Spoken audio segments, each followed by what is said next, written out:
Paper सबके निकलेंगे निकलेंगे, उसको जो आखिरी तक टिका रहेगा।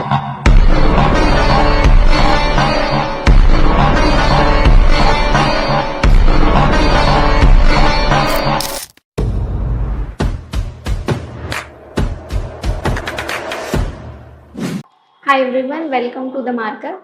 तो हम लोग स्टार्ट करने वाले हैं एक्सक्रीशन का बिल्कुल लास्ट जो पोर्शन है वो आज हम लोग ख़त्म करेंगे। इसमें पहला है हमारे पास मिक्चुरेशन। तो देखो, मिक्चुरेशन मतलब जिस प्रोसेस से यूरिन का पास आउट होता है, तो the process of voiding of the urinary bladder, जिससे यूरिनरी ब्लैडर हम एम्प्टी करते हैं, तो that is called the micturition या प्रोसेस या प्रैक्टिस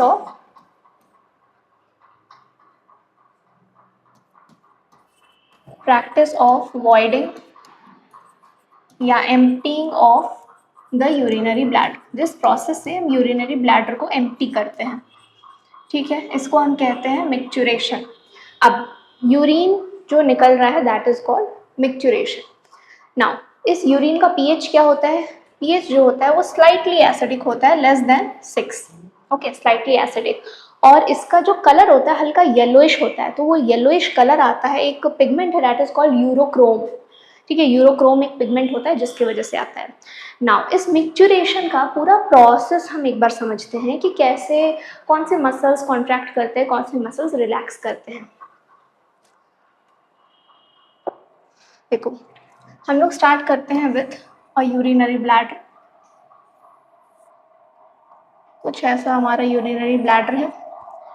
अब यहाँ पर हमारा जो यूरेटर होता है, यूरेटर आके खुलता है पीछे के साइड से, ठीक है, पीछे के साइड से ऐसे डॉटेड स्ट्रक्चर में बना दे रही हूँ, इस टाइप से हमारा यूरेटर आकर खुलता है नीचे के पोर्शन में, ऊपर नहीं खुलेगा। 2 यूरेटर आकर हमारे यहाँ पर यूरिनरी ब्लैडर में खुल गए। नाउ ये जो यूरेटर जो होते हैं, इसमें एक टाइप का टिश्यू होता है यहाँ पर, this is called as the transitional epithelium. Transitional epithelium, okay. Urinary bladder के जो वॉल्स होते हैं उनमें एक मसल होता है that is called as detrusor muscle. यहाँ पर वॉल्स में जो मसल होता है उसका नाम है डेट्रूसर मसल। अब जब यूरिन आता है, इधर से फिल होना शुरू होगा, नीचे की तरफ से फिल होना शुरू होगा ऊपर की तरफ, जब भी हमको यूरिन निकालना होता है, ये डेट्रूसर मसल जो होंगे वो कॉन्ट्रैक्ट करेंगे। जब ये कॉन्ट्रैक्ट करेंगे तो इस पोर्शन से यूरिन आगे निकलेगा, ठीक है। अब यहाँ पर हमारे पास ऐसे मसल्स होते हैं, स्फिंक्टर्स होते हैं, ओके। यहाँ पर हमारे पास स्फिंक्टर्स होते हैं, देखो 2 टाइप के। अब ये जो बाहर के साइड है that is called the external sphincter. ये हो गया हमारा एक्सटर्नल स्फिंक्टर। स्फिंक्टर का काम क्या होता है? रेगुलेट करने का, ठीक है। और ये वाला जो हो गया that is internal sphincter.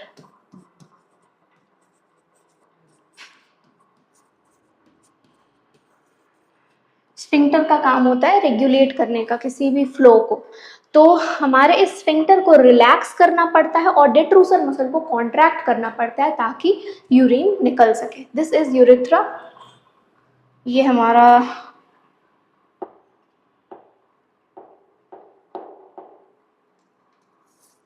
Urethra है and this is urethral meatus.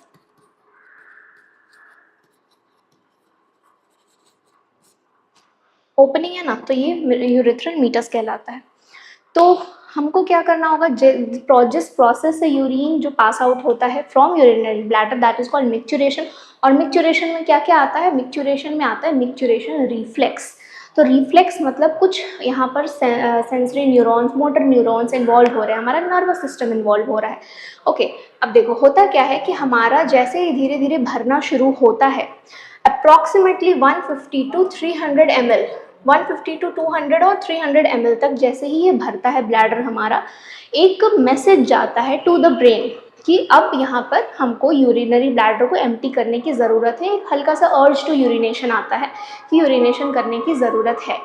उसके बाद क्या होगा, वहाँ से ब्रेन से फिर मोटर न्यूरॉन के थ्रू हमको मैसेज आएगा। अब इस मैसेज में क्या होता है, डेट्रूसर मसल को कॉन्ट्रैक्ट करना होगा और हमारे ये जो स्फिंक्टर्स है वो रिलैक्स करेंगे।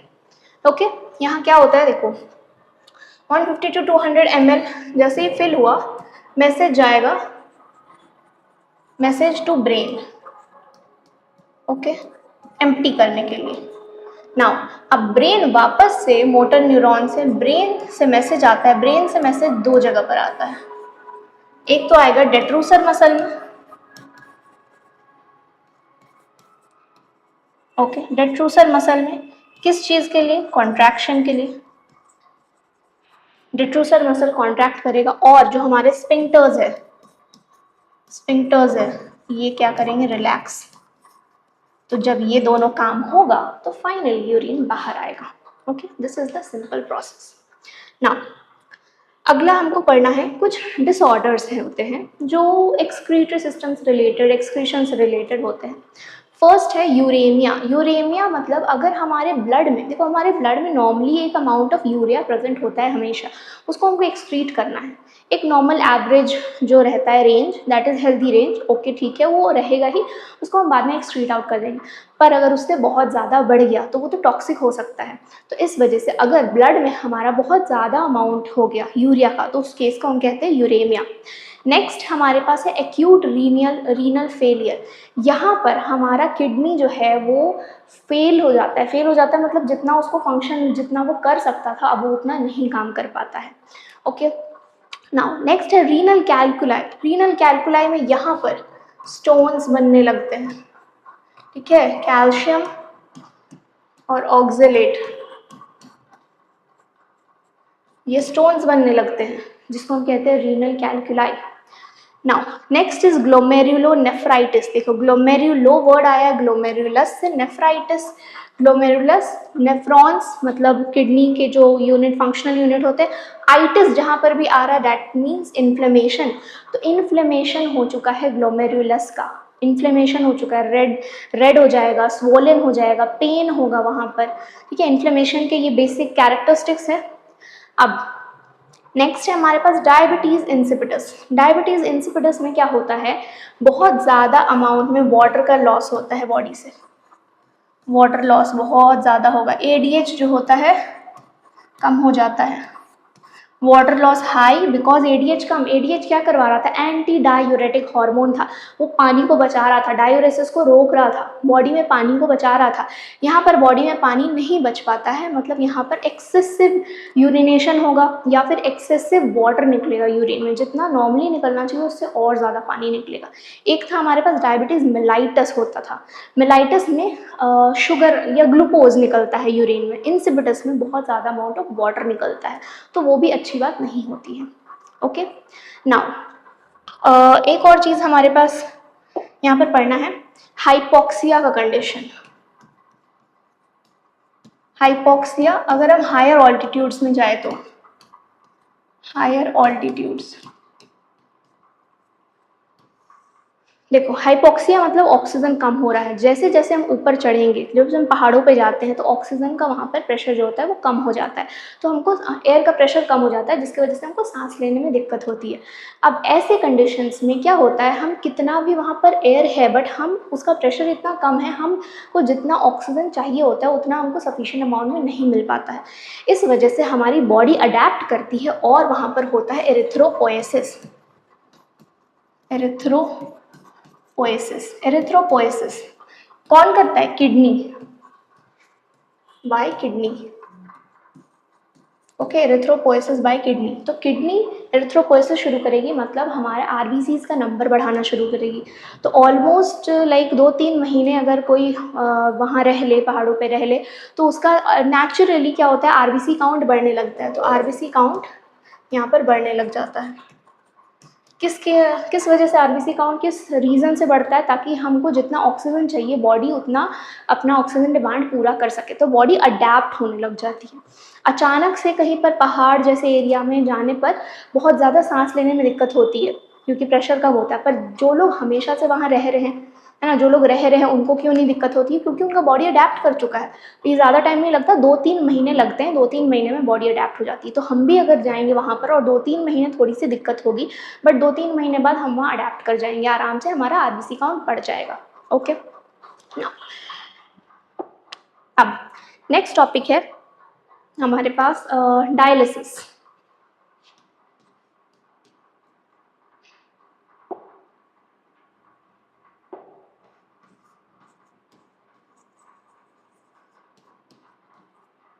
देखो, डायलिसिस करवाते कब है, डायलिसिस या हीमोडायलिसिस कुछ भी कह सकते हैं। डायलिसिस करवाते कब है, जब किसी भी इंसान का किडनी जितना फंक्शन कर रहा था उतना नहीं कर पाता या बहुत कम फंक्शन करता है।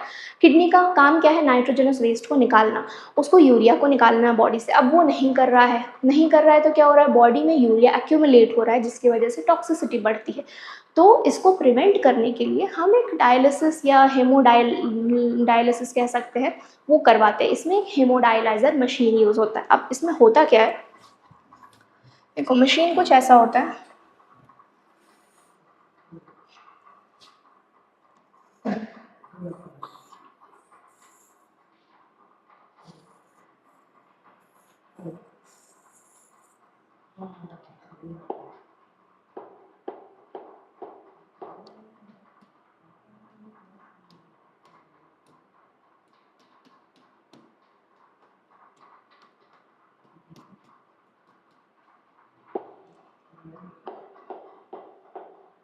ओके ना, ये मशीन है, ठीक है। यहाँ पर जो अंदर फ्लूइड भरा हुआ है वो सेम कॉन्स्टिट्यूएंट होता है हमारे प्लाज्मा में।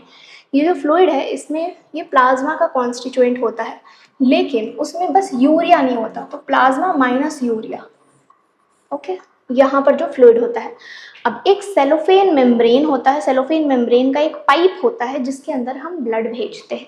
सेलोफेन मेम्ब्रेन क्या होता है, एक सेलेक्टिवली परमेबल मेम्ब्रेन होता है। ये क्या है, ये सेलोफेन मेम्ब्रेन है, सेलोफेन मेम्ब्रेन। सेलोफेन मेम्ब्रेन होता है एक सेलेक्टिवली परमेबल, मतलब ये कुछ चीज़ों को ही अलाउ करेगा आने जाने के लिए, कुछ चीज़ों को मतलब रोक देगा। जैसे हमारा सेल मेम्ब्रेन हुआ करता है सेलेक्टिवली परमेबल, तो वैसे ही सेलोफेन मेम्ब्रेन होता है। यहाँ पर क्या किया जाता है, जिस पेशेंट को डायलिसिस के लिए ले जाया गया उसको लिटाते हैं और हम यहाँ पर उसके आर्टरी से ब्लड लेते हैं। ओके, आर्टरी से ब्लड लेते हैं, उसके आर्टरी से हम ब्लड लिए। अब जैसे यहाँ पर ब्लड फ्लो कर रहा है, ब्लड फ्लो कर रहा है, तो यहाँ पर सीधे सीधे सिंपल डिफ्यूजन का प्रोसेस होगा। ब्लड यहाँ पर फ्लो कर रहा है, डिफ्यूजन का प्रोसेस होगा। अब प्लाज्मा ब्लड में भी है, प्लाज्मा यहाँ पर भी है, same to same constituent, same osmotic pressure, सब कुछ सेम है एक्सेप्ट फॉर यूरिया। यूरिया बस यहाँ पर बहुत ज़्यादा है, यहाँ पर है ही नहीं। तो यूरिया क्या करेगा, यूरिया बाहर आएगा बाय डिफ्यूजन, इसमें बाहर आ जाएगा इस वाले फ्लूइड में फ्रॉम ब्लड। हमको तो वही चाहिए, हमको तो यूरिया निकालना है, तो यूरिया बाहर आ गया। अब जैसे यूरिया यहाँ पर और यहाँ पर सेम हो जाएगा, फिर हम क्या करेंगे, इस वाले फ्लूइड को हम नए फ्लूइड से रिप्लेस कर देंगे। यहाँ पर एक ऐसे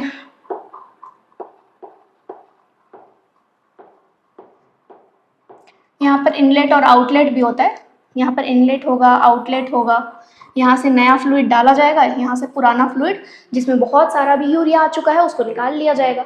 ओके, तो यहाँ से हम नए फ्लूइड डालते रहेंगे, फिर यहाँ पर ब्लड फ्लो हो रहा है, ब्लड फ्लो हो रहा है, वापस से सारा यूरिया आ जाएगा। तो हमारा ये जो ब्लड है ये अल्टीमेटली यूरिया से फ्री हो जाएगा, मतलब यूरिया बहुत कम हो जाएगा इसमें, वही हमको चाहिए।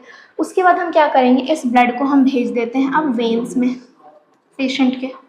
देखो, आर्टरी से निकाल के वेन्स में क्यों डाल रहे हैं, आर्टरी से निकालते हैं क्योंकि आर्टरी में ब्लड प्रेशर बहुत ज़्यादा हाई होता है, तो आर्टरी से हम निकाल सकते हैं। पर वेन्स में हम डाल सकते हैं, हम आर्टरी में कभी ब्लड को रिटर्न नहीं कर सकते, क्योंकि वहाँ पर जब पंक्चर किया जाएगा इतना हाई ब्लड प्रेशर होगा कि वो पॉसिबल नहीं हो पाता है।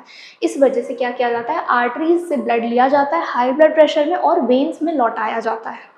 ओके, तो ये रहा हमारा हेमोडायलिसिस या डायलिसिस कह सकते हैं, और इस मशीन को हम कहते हैं हेमोडायलाइज़र। ठीक है, तो ये उन पेशेंट्स के लिए काम आता है जिनका किडनी फेल हो चुका होता है, जिनका किडनी काम नहीं कर रहा होता है, बहुत लेस फंक्शनल होता है, उतना एफिशिएंट नहीं हो पाता है, इसके लिए काम आता है।